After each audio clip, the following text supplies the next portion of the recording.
Welcome to the Sunday Night Health Show podcast. Do you want to prevent Alzheimer's disease? Well, then it's time to get off the couch and pound the pavement. Plus, why is pomp and circumstance important?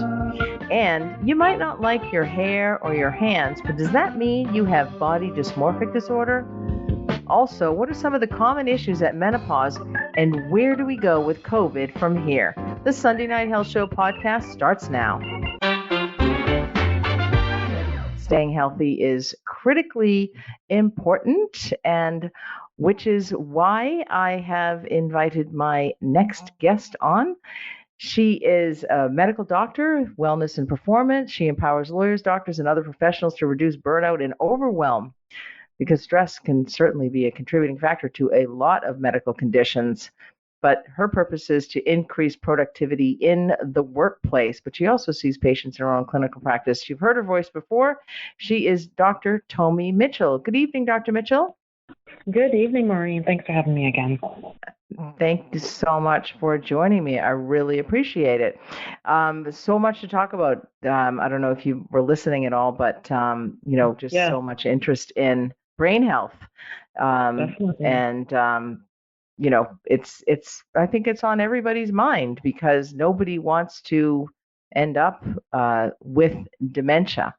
But I also have I have another question more around Alzheimer's, but I'll get to that shortly. So anyway, I wanted to talk to you tonight a little bit about the importance of pomp and circumstance, especially as we honor the Queen. Her life, her legacy, her service to the Brits. She is a much loved monarch, has tremendous public support, as we can see by the miles and miles of lines of people wanting to walk by and pay their respects.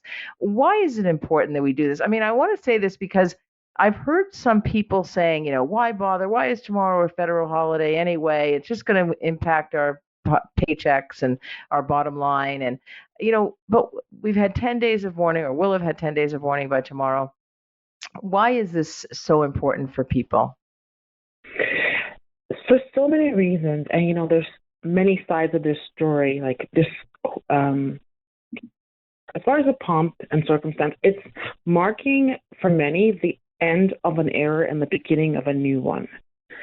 I myself lived in the UK. That's where I grew up as a child, and you're very much aware of the royal family and it's impacting your life, from simple things like singing God Save the Queen in assembly to just seeing how it's woven into society. As far as Canadians, depending on your history, a lot of Canadians have British heritage. That's a factor. And then also the simple thing of just showing respect. We know that Queen represented a lot of things. And like anyone else who's passes, she lived a life. She had family. She was loved.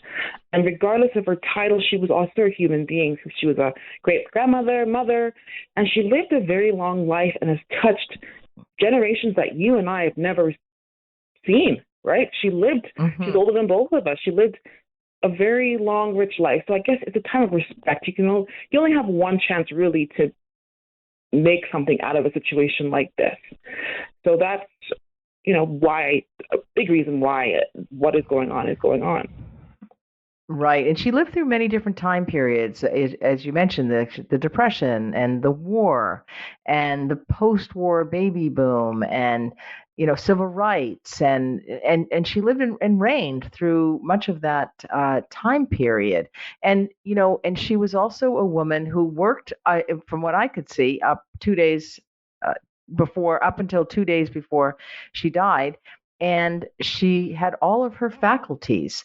And, we mentioned earlier about women at greater risk of Alzheimer's disease. And one reason might be, and I'd like your input on this, Dr. Mitchell, that women have stronger immune systems than men. And as part of those stronger immune systems, they may have, although I think this is a little controversial, they may have more amyloid plaques than men do.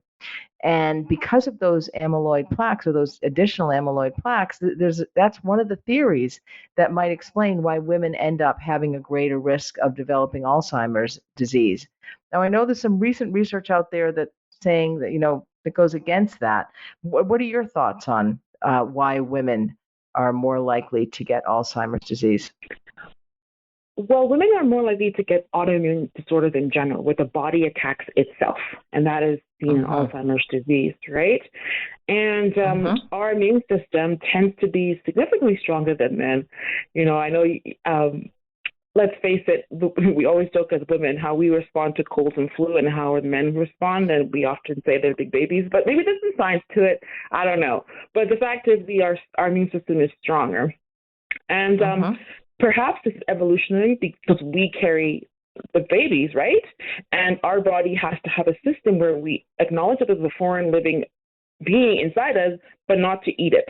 Because immune systems Mm-hmm. destroy what is foreign, and the baby is foreign. So there's many Right. reasons. There's lots more research that needs to come out. I know Harvard has done tons of research, and other places have done research. We don't know, but we're speculating. But Alzheimer's is a real condition, and it does impact both men and women, though women tend to see it more. My guest is Dr. Tomi Mitchell. She's a medical doctor specializing in wellness and performance. Thanks so much for staying on the line, Dr. Mitchell. I have a question for you for the fine doctor before. I don't know if you saw this, but Ryan Reynolds actually he lost a bet and he did a colonoscopy at the age of 45 Yes. publicly, and they found a polyp, which was great. I Mm-hmm. mean, that was just a great public service announcement by him, by another great Canadian. So here's the question. Here is a question from a friend who is 61 years of age. He has never had a colonoscopy. He says you don't need one because he gets fit tests done yearly and they are negative. What do you think of that? And for those who do not know what a fit test is, it's a sample of your stool where they test for microscopic blood on a little cardboard. But go ahead, Dr. Mitchell. What are your Yes, that's thoughts a on? very good question. The Yeah. colonoscopy is actually the gold standard for screening and diagnosing colorectal diseases. The FIT test is a very good surrogate. It's great for someone who is low risk for disease, as in very little or no family history, healthy lifestyle, et cetera, et cetera. However, it's important to know that people are getting diagnosed with colorectal cancers or even these polyps, which can be precancerous, at an Mm-hmm. earlier age. And guidelines have actually are changing from when we used to say screen around 50, but we're actually saying much earlier. And with the case of Ryan Reynolds being 45, I think it's safe to say even as early as 40, and sooner if there's a family history or other histories that would be an increased risk factor for polyps and cancers down the road. So Mm-hmm. to the question, the FIT test is good, but it's not good enough. I think everyone should have a colonoscopy at some point in their life. Absolutely. So, Great answer. I couldn't agree with you more. And it is, as you said, it's the gold standard for diagnosing, and but it's also treatment. You can get diagnosed, as Ryan Reynolds proved. You can get diagnosed and actually treated in the same yes, visit. More bang for exactly. your buck there.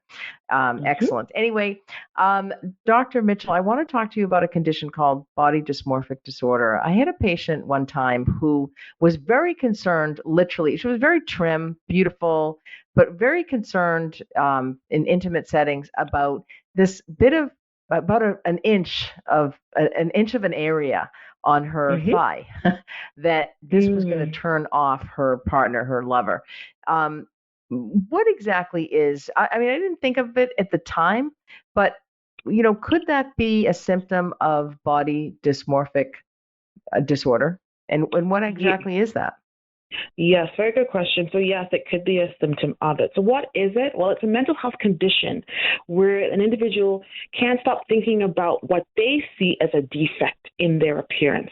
And it could be a flaw so minute that the other person might not even notice it, as in potentially this case with this 1 inch of skin on her thigh. But as a result, this person generally feels embarrassed, shame, pain, anxious, and they may even avoid certain situations, aka intimacy and other things related to this perceived flaw that they have. So Yeah, it's quite common and it's significant. And who does it affect mostly? Like, Women. what age group? Oh, women. Okay. Young women. So we're seeing it even at an earlier age with the rise of social media and filters and all those glamorization of women. Before it was, late 20s, early 30s. Now we're seeing it in teenagers, like little girls. And it also does happen in men as well, but more common in women.